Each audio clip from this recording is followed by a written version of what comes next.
Welcome back to Sledgehammer Horror, guys. I am Ken Sledge, and let's talk horror. Now, today I'm joined by the amazing Robin Melody of Till Death Do Us Scream. How you doing today, guys? Awesome, man. Thank you so much for Awesome. having us. This is a real honor. Super stoked to have you guys here. But before we talk about why you're here, I would hmm like for the people that don't know you to get to know you a little bit. hmm You two are married with children, including a 10-year-old son who is named after the horror great Vincent Price. You guys may have heard of Vincent Price in passing, perhaps.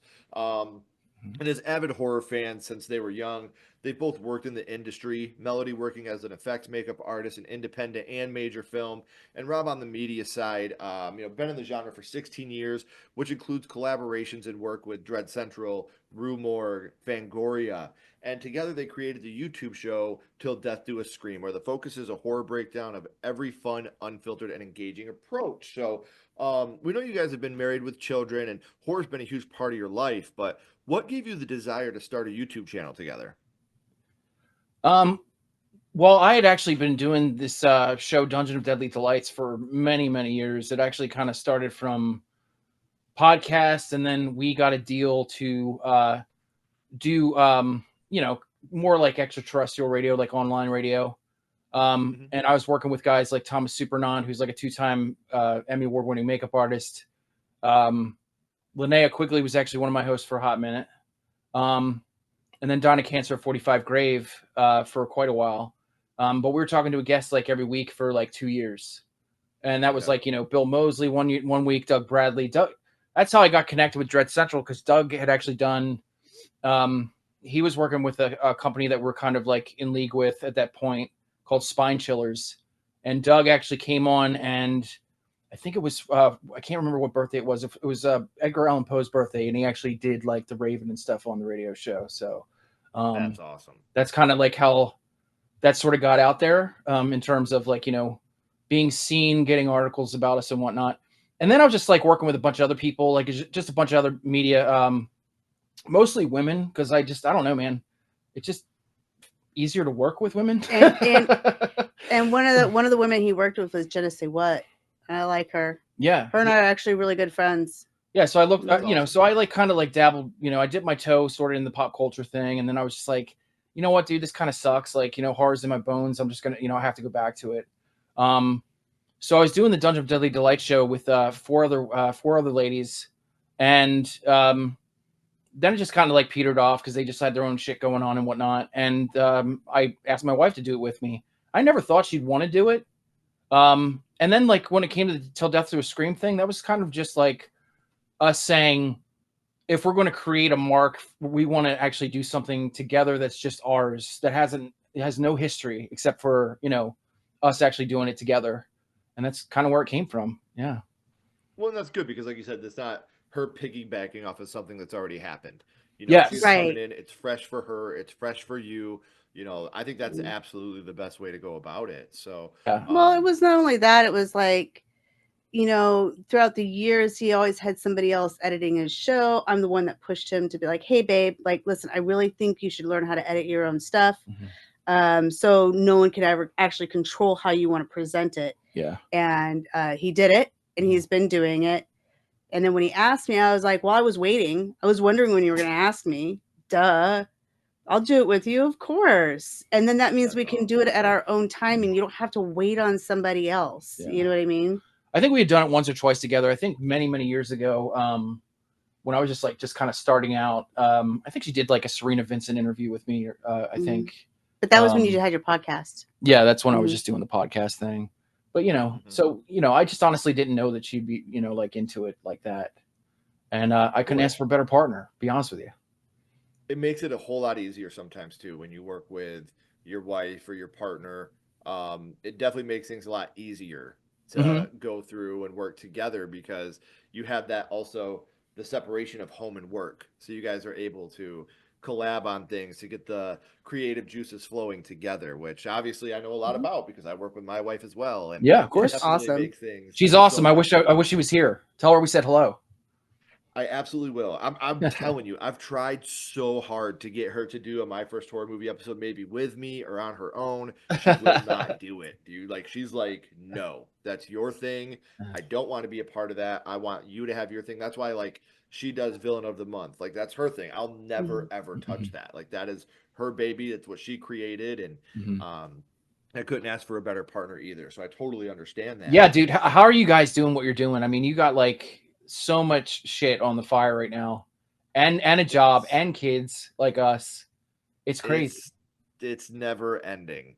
I used to like sleep. Like it used to be a fun You thing to used to do, but sleep. You used to love to sleep. yeah. Yeah, I used to think it was cool and I used to like to do it, but now I look at people doing it and I'm like, I wish I had the time to do that. So, Yeah, right. um, but that, like I said, when it's in your bones, if you love what you do, you never work a day in your life. Sledgehammer Horror has never felt like work to us ever. Right. Yeah. Like we love to do it, and the secret for me and Ashley too is we work separate shifts. So like we have all this time throughout the week that we're not together. So when we get together, it's just this huge collab of like boom, like hey, I was doing this and this and this, and I was doing this and this and this. How can we put this together? And um, when we're not spending every waking moment together, we get along. So it's really easy to miss each other and want to work together so much when you're not together all the time. So, Yeah. Right. but today is not That's kind about of like who our show. Like, we want to know about we me. actually We want like to know about we you. don't get to do too much like together. Like, we used to be able to go to shows and that kind of shit, and you just can't do that. So Not when you have this kids. is really Yeah. like, like an event every week for us. Like, especially when we're cosplaying or something, we're just like, oh man, here we go. We're gonna do another episode. So Mhm. it's kind of like that. And that's the passion of it. That's what I love about Mhm. it, the passion that comes along with it. So, in Mhm. order for you guys to have a YouTube channel that's based on horror, horror had to start for you somewhere. So Mhm. now I would like to go back to the past and talk Okay. about what got you started in the horror genre, your Mhm. first horror movie. And I'm going to start with you first this time, Melody. Your first horror movie was Motel Hell. So, actually, if you want to be technical, my mom, when I was a baby, like not even 6 months old, took me to go see Aliens in the theater. nice. But no, I think the first movie that really got me into it was my mom, who got me into horror movies, and she did it behind my dad's back because he was like one of those hardcore, staunch Christian conservative Yeah. guys. And my mom would be like, "Oh, let's go watch this." Like, like them, and then like all the old Mhm. black and white horror movies. Mhm. But she's always loved cannibal and slasher movies. And her Yeah. favorite movie was Motel Hell. And she got me into This it. this sounds on brand for my mother-in-law. Yeah, Yeah. yeah. Yeah. And she got me and she got me into it. So, like, my dad would be at work, and my mom and I would sit down and we'd watch these movies. And we sat down, we watched Motel Hell. And I think that was the first time, like, my mom would cover my eyes when the boobs would show on, like, Mhm. Yeah. when you saw naked Yeah. people. She's like, "Oh, don't look at that." And I forgot about that. But I got sucked in. I You was like, covered "Oh your eyes my a God." lot during Motel Hell. Right. Yeah. Oh, yeah. Yeah. I swear to God, that one girl was constantly like every time you turn around, her nip slip. The You know chick what I with the mean? whip. Well, that one, she had the chick with the whip, the whole bondage scene and everything. And the thing is like I don't even think my mom realized. Mm. But anyways, so yeah, it had to be Motel Hell, and that's my mom's favorite also. Mhm. That's awesome. Yeah. So what about you, Rob? What was your first horror movie? Well, let's see, dude. It's been quite a ride when it comes to horror. I mean, the first encounter that I've ever had with horror, and I do have to mention it because it's quite important. Because years down the road, like I don't know, like I'd get involved with people from Texas Chainsaw Massacre 2, and uh, like just having like connections with these actual people in movies and stuff. But dude, the first time that I ever encountered horror ever was my mom took us to the drive-in. This is how old I am. I'm aging myself now. To go see The Great Mouse Detective. And I remember there was actually, I think there was a re-release of Texas Chainsaw Massacre. So, it's a drive-in the 80s. They don't give a shit. They're showing a Right. Disney movie. So the first thing I hear is that camera click.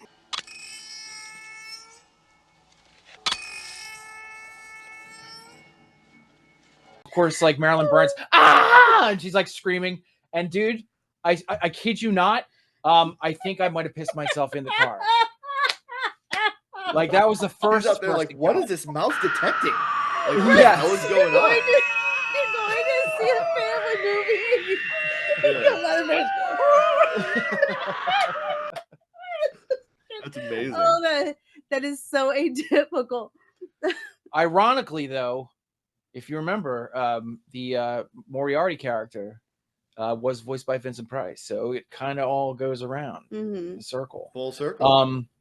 But yeah, actually, my first horror movie was Halloween 1978. But before I get into that, I do have to mention that Michael Jackson's Thriller was my gateway. Only because I don't know, it was the first time that I was able to like actually look at something, because I don't know if you remember that the time that it came out, like when it first premiered, they'd have the video, and I'd be terrified of the video, and then they'd have the making of, and then you'd see like all the stuff with Rick Baker, and be like, oh, okay. So, from that point, even at an early age, like I kind of lost that fear and was more interested in the ins and outs, the special effect aspects, to the point where like, I was probably about 11 or 12 years old, and I knew what a grip was, you know what I mean? Like I was actually really, really integrated into Hollywood and how it all works, you know what I mean? Because of that. And then, like Halloween 1978 was the one that really just kind of changed my DNA. It did for a lot of people, man. Do you remember about how old you were when you had first seen 78? Oh man, you know what? I'm gonna have to out my old man here, but my dad was that kind of dude that would just show me shit like that kids probably shouldn't be shown. You know what I mean? So it'd be like Halloween, and then like hey, you're 5, let's watch Platoon. You know what I mean? Like That's awesome. Like that kind of thing. So I think it was probably my dad's doing. So your mom's watching right now, like, son of a bitch. No. My mom was like really kind of cool with that because I don't know, like growing up, I mean, my mom worked a lot, so we'd have a lot of babysitters and stuff. And maybe that's another reason why I'm so connected to Halloween, because I lived with babysitters like half my childhood. You know what I mean? Right. Seeing these young girls, working for like fucking peanuts and stuff, and I couldn't imagine one of them staying if there was a killer like in the house. Like they'd be like, "Hey man, see you later." Like, you know what I mean? Like, so it's been real, and it's been real. Sorry, sorry, kid. But yeah, my mom used to rent me a bunch of VHSs and stuff, and I don't know. I was never really like, there was never any filter in terms of, hey, you can't do that, you can't watch this. Sure. So it's pretty, it's pretty unadulterated for the most part. That's how a lot of us grew up. Yeah. Yeah, I think so. And there's no other way to grow up. Honestly, like I just think like, I don't know, like people now, I don't want to get into the whole thing, like, you kids, but like, there's so much shelter in terms of, like even just entertainment and stuff. It's like they just put out a poll out recently that kids like, don't like sex in their movies. And it's just like, what? Like, how about when I was watching like a soap opera and then somebody'd have sex in the soap opera and I'd start petting the dog? You know what I mean? Like that's right. Like, come here, boy. It's just so funny because I don't want to be in the same room as my mom watching this shit. Right? Yeah, you're trying to like not think about it. Like, that's cool. But yeah, it's amazing how things have changed in that dynamic. But in the horror world, I think it's all still pretty universal. You still get movies like Terrifier 3, which have, just as much blood and guts and sex as these other movies have had, and I mean, look at Nosferatu. I mean, that had one of the sexiest sex scenes we've had in a long time, Yeah. So I think that, horror still stays on that cusp of uncomfortability, and that's what makes horror is the fact that we're doing this to make you uncomfortable. Exactly. But we also grew up in a time where if you remember, Ken, like we were literally in a time where like it was right below, like maybe right above porno. Like that's how people thought of horror. Like it was like that's it. Yeah. You know what I mean? Porn. It's soft porn. I still think to some extent horror is still super taboo. There's a lot of people, I hate saying normies because that makes, people actually seem normal, but a lot of people still look at horror as this taboo, not real artwork. It's not really a piece of art to them. It's just, right. Torture porn or gore or slasher. And, it still does have that taboo type feeling. but I think that we're coming out of that. Look at what The Substance just did. Mhm. Anora, look what that just did. Like it's amazing to see them getting the flowers that they deserve. Mhm. And going back to Halloween 78, Motel Hell, these movies today, those are kind of like what the Universal Monsters did for Mhm. our generation is what these movies are doing for this generation. These are the movies Right. that they go back to and they look at as the big influence. And so But we live in a time Melody, now where these kids would look at something like Halloween or even Motel Hell and be like, "This is boring." boring.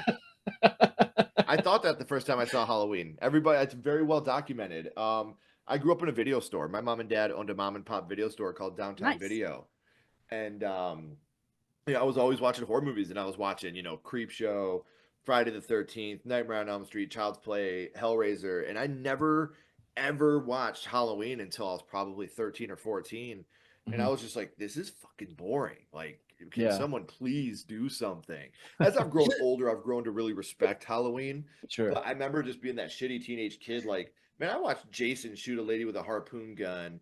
And I Yeah. watched Chucky break limbs on a voodoo doll. And what's this guy Mhm. doing? Yeah. Right. Take that. It's just like it Yeah. didn't do anything for me. Well, I mean, I But can understand that. I mean, as a kid, you don't really like see the, certain aspects of what makes something like that so amazing and unique in terms of like cinematography and style and all that. You know what I mean? Oh So, mhm. God. I think, like, yeah, you're right. As a kid, you would look at something like that and, Oh my God. you If know, you guys turn around and you say this stuff is boring, my mom raised me on a lot of black and white, I love black and white. like the old black and white, like them, Mhm. Yeah. But see, like even then, what I was the think one I what was it was talking to my was mom about? The Where it was original Little Shop of Horrors, the Roger Corman one. but no, the one I was talking about where it was about like the pod people. Oh, Invasion of the Body Snatchers with Invasion of the Body Snatchers, the original black Kevin and white McCarthy. one. Yeah, yeah, yeah. My mom like really got me like Psycho, yeah. Hmm. all the You see, monster like growing up, the, I didn't think those were boring. I think that like mhm, those were like a whole different subgenre of horror to mhm. me.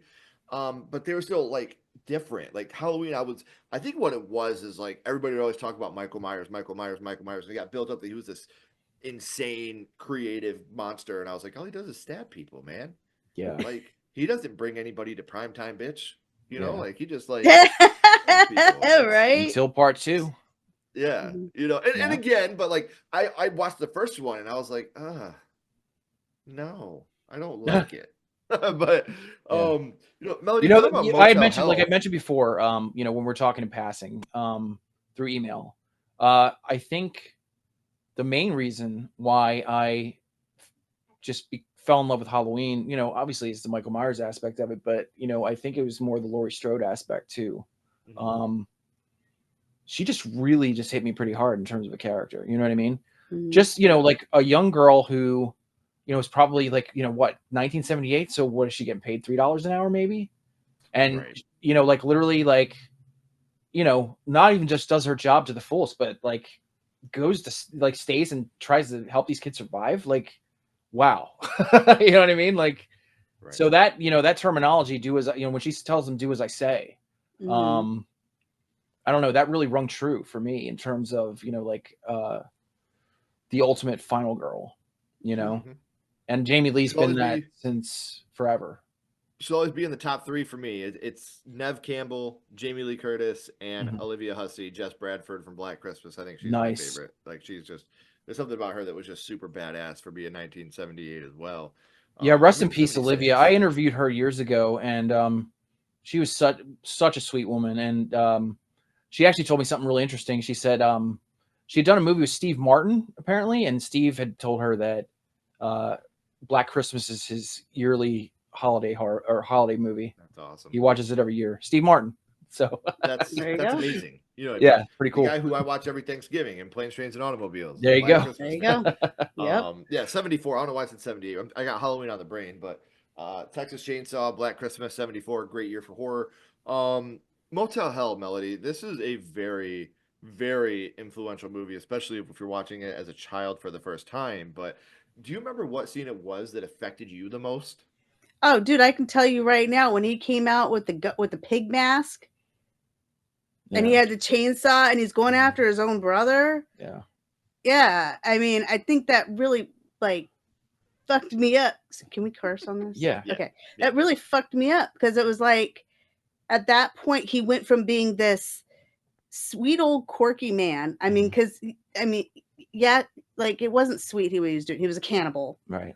you know, but yeah, the way he presented himself was very nice. He was a very sweet old man. He went completely psycho. Mhm. And then in the end, he admits to his brother, I've lived a lie. My whole life's been a lie. I used preservatives. Like not that I was planting people in the ground and Right. I was feeding them a certain way so I can harvest them and smoke them up and mix them in with my pork to make Yeah. smoked sausages. You know what I mean? But he had to use the damn preservatives. What a He had to demon. use preservatives. He was living a What a lie. evil I- son of a bitch. That's Right. it's kind of how I felt like with Texas Chainsaw Massacre 2 when Drayton Sore's running around with that awful Right. fucking trophy with his chili in it. Right. Like, who's eating that shit? But let me tell you this. To this day, I have a hard time stomaching cannibal movies Mm. because of this. Mhm. Because of this movie. Like it kind of traumatized me to the point to where like even Rob knows there's a few genres that I do have a hard time watching. I have a hard time watching cannibal movies. I have a hard time watching grape revenge movies. Mm-hmm. That's my trigger. I can't watch anything Right. sexual Yeah. assault. Like it's very, very hard. Like I have to be like, I can't watching this. I don't want to, but I watch it. She did love revenge though. The revenge You know- part, like even when you talk about like the revenge part of the sexual assault revenge movies, I like Mhm. that part. Yeah. Right. Before part is just- where I'm just like, The whole thing with rape revenge for me is like there's no need to have a 10-minute scene of the act No. happening. Well, No. that's what I'm saying. Like you watched Revenge for the first time. We talked about it on the show. You absolutely loved it Mhm. because Coralie didn't show any of that shit. It was Mhm. all implied, So Mhm. you don't have to show it. No. You know, I feel like No. especially when you have a male director and a mostly male casting crew, that's more like a sadistic type of pleasure porn for It's like a you. fetish, yeah. Yeah. Yeah. And that's just not, for It's me like a torture personally, porn it's not kinda my thing, thing. yeah. That's the thing where I'm like, you know what? I'm out. I Or have like, no desire like to I watch spit on your this. grave when Miyazaki decided to, hire his own wife to basically be raped for 45 minutes straight. Yeah. Yeah. No Yeah. thanks. Yeah, no. So But that, what yeah, else did that affect He you obviously the had some most? hangups about their marriage. I'm just saying. I don't know. Right. but Right. but back to say, yeah, so the whole like him coming out in the pig mask, the first time I ever saw that, I was like, oh, what? Yeah. Yeah. And So but I and do again, think it's one of those scenes that that just kind of sticks with gave you. me, huh? Yeah, it did. And And I think at that point that got me into not so much cannibal movies, but masked slasher movies. mhm. Yeah. So You're like, Yeah. what happened to you, Piglet? yeah. Become angry. And again, I think that these, especially when it comes to as a young woman, especially watching these movies, it'd be a lot scarier. So, a young girl. I was a watching these kid, movies, yeah. yeah, trying to understand what's going on in this world of Motel Hell, especially. But when it comes to horror, we love, love, love the kills. So, Rob, what was your favorite kill in Halloween 1978? Oh man, that's a loaded one because like you said, like there isn't a lot to it. It's all kind of like interpretive. But I mean, obviously, like I mean, the pin to the wall is clearly like the main one for me. Just the way he turns his head and stuff. And again, this is like in terms of like horror films, I know like what I'm talking about is absolute vanilla sex. Like people are like, oh god, not Halloween 1978. Like totally, I heard it 8 million times. But yeah, I mean, I think the whole thing honestly was just you've got this young student filmmaker who had the balls to go into a film studio and say, I'm going to do your film, The Babysitter Murders, and on top of that, you're going to put my name above the title. Like, what? So I think it's more Carpenter and his whole thing. I love the history between him and Deborah Hill. What she brought to the equation, because let's be fair. I mean, if it wasn't for Deborah Hill, you know, those ladies wouldn't be as realistic as they were in the film, you know, because she was the, you know, the voice of all of those characters, you know. So I think it's just, you know, really just kind of like the more of the angle of, you know, young people going to make a film that they probably thought nobody was going to see, and you know, it just became this like monster phenomenon that just, you know, changed the game forever, you know. Needless to say, it was the nailed to the wall scene. That was his favorite kill. Yeah, it was just, you know, just the, like I said, like just the way he turned his head and stuff, and you know, like I don't know, like I love Jason, clearly, like I have Jason, you know, like on one of these arms, there it is. You know, and I love, you know, all the different slashers, but like just something about Michael Myers is just so I don't know. It's he just feels a little more menacing to me in terms of somebody who is just, you know, like I don't know, man. You just can't calculate him. He's a big, quiet, hulking dude that stalks you down and stabs you. See, my big three is, you know, Michael, Jason, Freddy. I think that's the big three for most of the people that are around my age. And for me, they're all three my favorite something. Like Jason is my favorite character of the three. I think Jason will always be my favorite character. Nightmare has the best movies for me. I think if I'm picking I between agree the with that. franchises, I would say Nightmare's my favorite. There's only one stinker in the Nightmare franchise, in my opinion, and it's The Dream Child. I can even get into Freddy's Dead. I think that movie it's ridiculous and it's I think silly. Dream Child's got a lot to it though that's, you know, entertaining, you know. I want to like that movie, but every time I watch it, I'm like, oh, what the fuck? But Freddy's Dead, like, I think that movie, is it good? No, God, no. But it knew what it was doing. It was No. trying to be silly. It was trying to be goofy. Right. It was, you know, it was the Halloween resurrection of the bunch. But Michael, to me, I think is the Yikes. scariest, especially in the original Halloween, because he's just that guy. Like he's just a guy that snapped and went crazy and started killing people, and that's it. Like, why? Because he's evil. Blackest eyes, the devil's eyes. He wasn't. And that's what I love about it disintegrated. the most. Like you said, before all the backstory and stuff, it was just literally like he was called the Shape for a reason. You know what I mean? You didn't need to know any of this other Right. shit. It was just, you know, like he just does this. That's what he He's does. evil. And he really enjoys it, you know? Pure evil. It wasn't Yeah. because his mom was a stripper and he got picked on at school. It's because he had the blackest fucking eyes, Rob Zombie. According to Rob Zombie, yeah. Yeah. So, you know, You I try to fucking bounce bitch. the I'll questions squeeze those back. tits together and fucking like, dude, Yeah. what? Bitch, I will crawl over there and I will skull fuck the shit out of you. Get out of here. You know what? What's funny though, honestly, like Rob Zombie's Halloween, the theatrical cut, I've grown to love that movie after the first act. Like, Yeah. I love Tyler Mane. I think he's brutal. But that whole first act, I'm like, what the fuck are we doing here? Like, and I hate the director's cut because, like I said, sexual assault is like my big trigger that I can't watch. Right. And so every time I watch the director's cut, it makes me fucking sick. I can't get into it. I can't stand it. But I think the thing for is really this- interesting because, you know, I don't want to name drop or whatever, but, you know, Tyler, like in life, is like a real sweetheart, right? Yeah, he's absolutely. So, Teddy like, bear. you know, when you meet these guys, you know, like even somebody like Bill Moseley, who has like, you know, basically like a fucking PhD, you know what I mean? Like, I've asked him numerous times, like, where does that thing come from? Because you're not like that at all, you know what I mean? But somewhere deep down in these actors is this thing, you know what I mean? It's this called monster that they can just pull out of themselves. acting. No, It's called I think it's more acting. than that though. I think there's, you know, there's definitely like a rage center or something you need to find within yourself. You know what I mean? Or some sort of psychosis that you need to like really kind of pull from yourself. Cause you know, that's what Bill told me too. He's like, you know, I don't know, man. He goes, that guy's just in me somewhere. See, and what I love about that is I think that the guys that are the sweetest are the ones that are like, look at Tony Todd. You know, Yeah. like God rest his soul. He was the I think he's one of the kindest people I've ever met. Yes.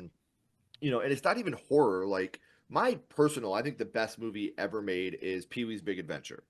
And I've had the absolute pleasure of getting to know Mark Holton, who played Francis in that movie. We've become very good friends. And, you know, when you watch him as Francis, you're like, this is the worst fucking person I've ever seen in my entire life. like, but then you meet Mark and you're like, dude, you are the greatest fucking person I've ever met in my entire life.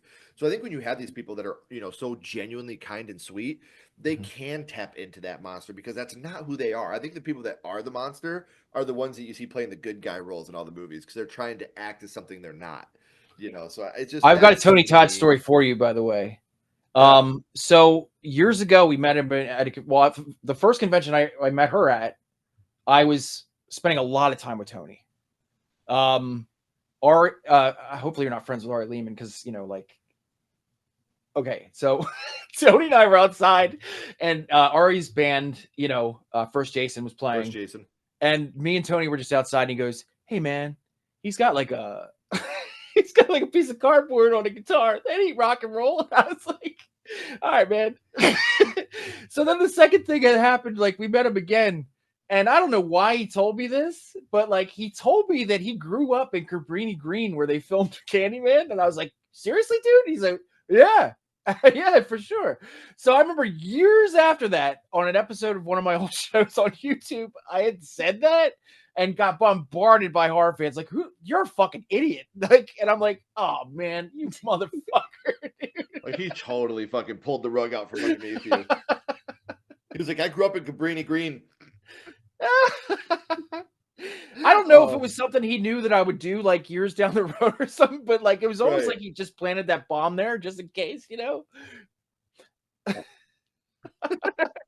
So, and yeah, He's Tony, awesome. God rest I his loved soul. him. Like he's one of those guys that when I met him, I was genuinely overwhelmed with kindness. Yeah. He knew how to make you feel like the biggest person in the room when he was a fucking giant. So that's what, a real superhero does. So he'll forever be missed. Well, Melody definitely had a great interaction with him too. He's very sweet to her. Yeah. Yeah. Forever, man. Not shown in the Oscar memoriam, by the way. What the fucking fuck? Pathetic.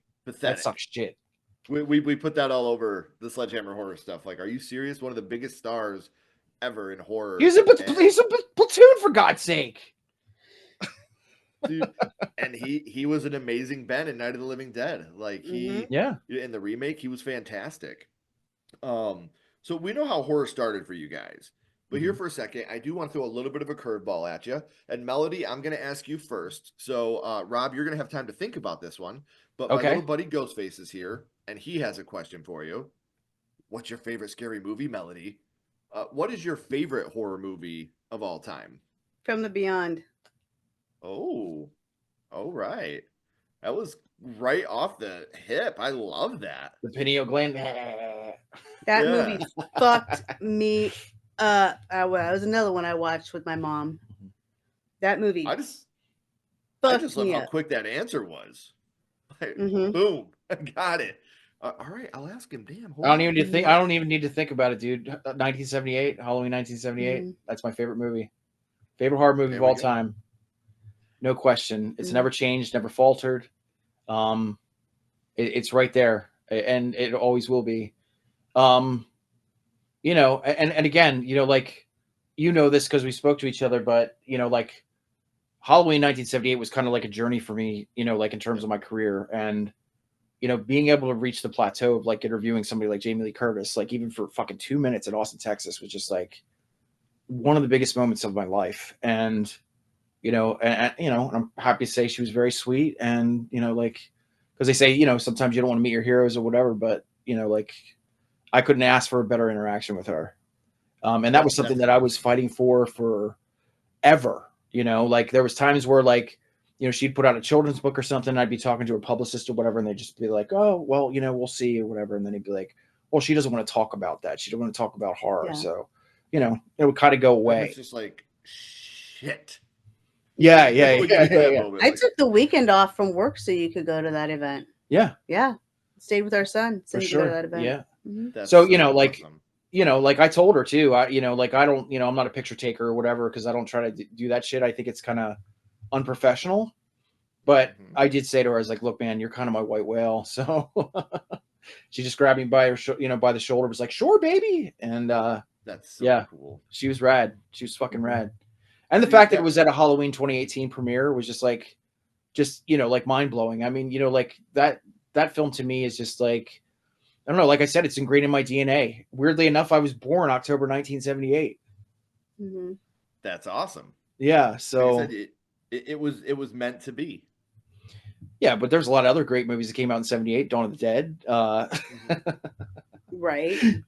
I don't know. Like I love all those movies. It's just that one in particular, man. Like I don't know. It's just everything about John Carpenter just rubs me the right way. I think he's just one of the greatest directors of all time. Yeah, hard to argue. I think the thing is, because it's I will never say X is the best horror movie of all time or Y is the best horror movie of all time, but anybody that says the thing is the best horror movie of all time, I can't argue with them. Sure. I have no argument to that. I think it's a brilliant film, and while it's not my personal favorite, I can definitely swallow my pride and say, yeah, that's probably one of the best horror movies of all time. So what's your favorite, like of all time? Oh, House, Oh, 1985. House is so The good. first House?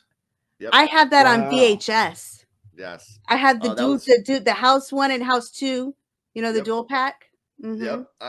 That was my first horror movie. I got to meet a bunch of the cast members. I got to meet William Catt. I got to meet the guy that played Harold. His name's escaping me now. The guy from Cheers. What the fuck? Why can't I think of his name? Don't anyway, ask we me. got I'm to- terrible with names. Oh Yeah. man. We get Norm. It was Yeah, it's Norm. Norm. We'll just say it's But- Norm. We'll say Yeah, Norm. we got to meet them, and they were super kind, super cool. We took a vacation out to California. Did We you went ever to the meet Maul House before? House. Richard Maul? No. Big No. Ben? Oh, dude. Yeah, Big Ben. But yeah, like that was just one of those movies that just it grabbed me, and I still watch it probably 5-6 times a year. The first movie that we created ourselves under Sledgehammer Horror, Home is Where the Haunt Is, has a lot of house influence to it purposely. Mhm. People will be like, this scene, and I'm like, well, there's a reason why, because it's a purpose nod to house. Like there's certain things we do in the movie that are Wouldn't you purposely- say Lock and Key was also based off Oh, of yeah. like the same concept as Definitely House? inspired by Yeah. House, yeah. Yeah. But I absolutely. did And mention love years Lock. ago in a post, like when Ash versus Evil Dead was like, huge, like when it first came out, before everybody fucked Bruce Campbell over and they tried to give him, like horror fans a deal and they just didn't want to do it. They'd rather just pirate the show or whatever. I had mentioned that there is something within, and William Catt, as far as I know, isn't doing anything. There is an Ash versus Evil Dead show there where we see William Catt's character just go through like all kinds of crazy shit. I don't know why nobody ever made it, dude. I would love it. It was George Wendt, by the way. George Wendt. George Wendt, yeah. I also have to say another one of my ultimate favorite movies is Skinwalkers. Another good one. I like the more obscure. I like monster movies. Dude, you got me where I live. I don't know what Skinwalkers is. What is that? It's about werewolves and shapeshifters. Oh, is that like a 2000 one or something? No, it's like from the 90s, babe. Oh, No, see, I I think never that's. heard. I was gonna say I thought it was like 92. Is that a Corey Feldman or Corey Haim vehicle? No. No.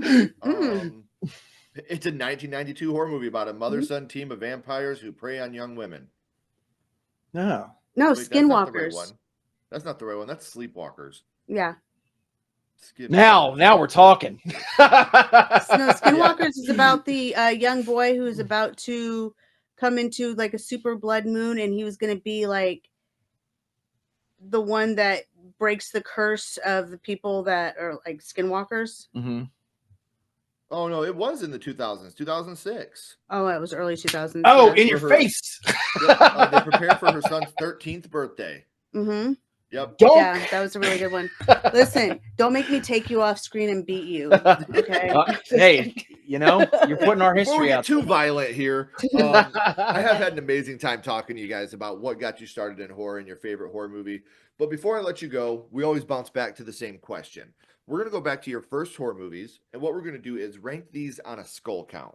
Now, we're not ranking them on acting, production, score, direction, nothing like that. We're not being critics.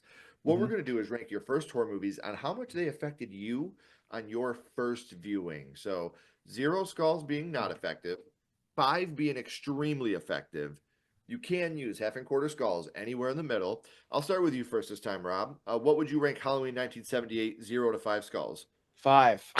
I figured, but it's in my script, and if I don't read my script, my director will fire me, and that's me. So, what about you, Melody? When we're talking about Motel Hell, how would you rank that 0 to 5? 5, and it's So because funny. it's what really got me into the love of horror movies and into effects makeup. Yeah. Hmm. And again, like this is a movie that was kind of ahead of its time, Mhm. you know, especially back then because you didn't really see anything this deep and dark in I want to say this was 1980, correct? 1982. 1982, yeah. Okay. For I mean like even like Texas Chainsaw Massacre, you look back on that and it still wasn't as extreme Mhm. as, you know, like Motel Hell. We remember it a lot worse than it was. Like I remember I seen it when I was young and then I went back to watch it again when I was like 12 or 13. I was like, man, this movie's so fucked up. And I watched it and I Mhm. was like, huh. It's really good, but it's not as bloody and gory as I remember. I remember Yeah. it being like way Yeah. worse. But then you watch a movie like Motel Hell and you're like, oh yeah, it's as bad as I remember. Like, Oh, yeah. it is. Well, dude, Oh, it's yeah. so weird. It's like you said, it is like the Mandela effect because, you know, like there's a lot of people that truly believe that Texas Chainsaw Massacre is one of the bloodiest things they've ever seen. No. Dude, there's Yeah, not a drop of blood. Like, what are we talking about? Mm-mm. You know? exactly. But it's just And something in your head that it is so it's so visceral and funny so because real. But with Motel Hell, you see chopped up bodies, you see blood, you see heads in the ground. You even see them like that one kill where they had the 3 heads or the 4 heads and they pulled it with the noose. And Mhm. Mm-hmm. yeah, you see blood, guts, and gore everywhere. It's interesting the road that Motel Hell has taken, though, because, like, dude, there's a fucking Funko Pop of Motel Hell. Like, that's crazy. And there was talks of this getting a remake a while ago. Did that ever come to fruition that you guys know I of? don't think I so. don't know. Do you want me to look? I don't think so. I don't know. Because I don't I know. remember You know, for a like I think while. you know, for me, and I'm not, you know, I'm not like, you know, like misjudging it or whatever, but like Motel Hell to me is like, you know, kind of Oh, it in was this 1980, by the way, not 1982. in the same category as you know, like a tourist trap or something like that. You know what I mean? Yeah. I don't know. And if they were to redo it, like, you know, it would just be like, and I'm not, you know, shitting on that either. I think there's some really entertaining stuff in that too, but like it would be like the House of Wax remake or something. You know what I mean? Like it would just, Mhm. I don't know. I don't think they did redo it. I kind of miss that era, by the way, anyway, like, you know, when you used to get like, you know, these WB kids, you know, for all these horror movies and stuff and have these blistering soundtracks and whatnot. I don't know. Maybe because The I grew up with problem, it. to me, the problem with House of Wax, I love the House of Wax remake. I really do. I think that it's a I mean, the one practical with Paris effects Hilton wet where she dream. dies gloriously. Yeah. Yes. That I think is the best kill ever when Paris Yeah. Hilton gets The murdered. Yes. pipe in the head. But the problem Yeah. with that kill, even just- like, this is what really irritated me about that movie. Like, if you go back and you watch the marketing, like the marketing should have been like a remake to one of the greatest underrated horror movies of all time. The Mhm. practical effects are amazing, but it Yeah. wasn't. Like the whole marketing scheme was like, we brought Paris Hilton into a horror movie and we're gonna Yeah. kill her. So come and watch her get killed in this horror movie. And it's like, dude, the movie is great. Like the slit through the Achilles, like Mhm. Yeah. the when they're pulling the wax off the dude's face and like just Yeah. ripping his face off. Like the Mhm. practical effects are so great. The melting wax museum at the end looks so fucking good. Yeah. And it's like your whole marketing was come watch her die. And she's Yeah. like, It I will worked say though. this It about- did work. It did Yeah. work. I will say Yeah. this about Paris Hilton, and I'll always give her props for this because a lot of people don't know this, but if you're a fan of Repo the Genetic Opera, She did a great job in that movie. she actually like she bankrolled a lot of that fucking movie because they weren't able to finish it. And I think she'd like, you know, put on some like huge raging party or something, made the money that they needed to make to finish She it. DJ'd. So Yeah. I'll totally that's like super have sick. respect for that, you know. Yeah. Well, I mean, I'll be honest with you. I don't even think she's the worst part of the House of Wax remake. I think there's way more issues in it than her acting. Like everybody Yes. would always bitch about her acting. I'm like, dude, is she the greatest? No, but she's the perfect horror actress. You know, like Mhm. she's the perfect ditzy blonde character. Like Yeah. That's what you I thought want. she, Yeah. yeah, I thought she worked perfectly in that movie. So, So let me ask you this before we leave. Like, what is exciting you about this year in particular when it comes to horror? Like what are you most jazzed about? Like, you know, when it comes to maybe like a new release or just kind I of mean, like like the place it's going. It's hard, especially this year, because a lot of what we're seeing this year is sequels, remakes. Like that's a lot of what we're getting this year. Yeah. I'm really excited for Bring Her In. Yes. Is that I think the the guys that did follow up Talk to to Me. Talk to Me? Yeah. Yeah, yeah. Yep. Mhm. I'm super stoked on that. We're finally getting that Jason Goes to Hell documentary. That's my favorite Friday the 13th movie. So I'm like super stoked to get a lot of the behind the scenes and stuff about that. Like that's something I'm over the top excited about. Yeah. And then, Adam's a cool guy, man. obviously, And you know, like I know a lot of people, you know, not a lot of people. I mean, it's changed, you know, throughout the years, but you know, a lot of people shit on Jason Goes to Hell. But man, I really do think it's I I don't still get know. people It's shitting one of on the it all most the time. fascinating of the series for sure. I love You know it. what I I mean? love that movie. Yeah. Oh, Mhm. Yeah. dude, love it. Like I'm like that. I'm not being facetious at all. Like it's genuinely my favorite in the franchise. Yeah. Right. Like, and it was made by a 19-year-old kid. You know what I Yeah. mean? Like, Yeah. it's so good. And I mean, like you got the shit with Freddy at the end. You've got the Kandarian dagger is what kills Jason. You Mhm. literally have Steve pick up the Necronomicon. You know, so Yeah. you got all the Evil Dead shit in there. Like, it's the perfect three-way. Well, Adam Like told me that years was ago, and you said you talked to him before, but he'd actually said to me years ago, and I'll never forget this. He was like, originally, he was trying to like, you know, kind of weave Evil Dead into it. So it was just going to be like, you know, it wasn't just an Easter egg. It was going to be that Pam Voorhees brought her child back through the Necronomicon, right. and the studios were like, No. Yeah. Well, it's funny because Sam Raimi loved the idea, and the Necronomicon that you see in Jason Goes to Hell was Sam Raimi's personal Necronomicon. Mhm. Sam Nice. Raimi loaned that to Adam to use in the movie because he loved the idea that much, and that's why they Yeah. don't call it the Kandarian dagger, you know, the one that kills Jason. But just look at it, like just Right. look at that, like it's Yeah. the Right. Yeah. Kandarian dagger, man. It is Like, the come Mhm. Kandarian on. dagger. You know, and so Yeah. I love what Adam Marcus did and the lore that he created with that movie. It's polarizing. Like I said, I know a lot of people dislike that movie, but to me, it's so special. There's something I don't about that hate it. movie that is incredible. I I love don't it. hate it. Like if people are like, let's watch Friday the 13th, I'm like, I know which one. You know, Yeah, Jason Like, Goes to Hell. I who love doesn't it. love I people just eating a love it. heart? You know? Oh my god! And the sexy shaving scene, like, come on, who doesn't like a sexy Yeah. shave? You know? But I do appreciate you guys coming out and hanging out with me for a little bit, and I do want to let Dude, let me everybody tell you something. It know. was awesome. I can't wait to do this again. And you Yeah, know, yeah, you should definitely come on our show at some point. We'll try to figure it out. Mhm. let me know. Me and Ashley will be there. You know, drop of a hat, we'll be there.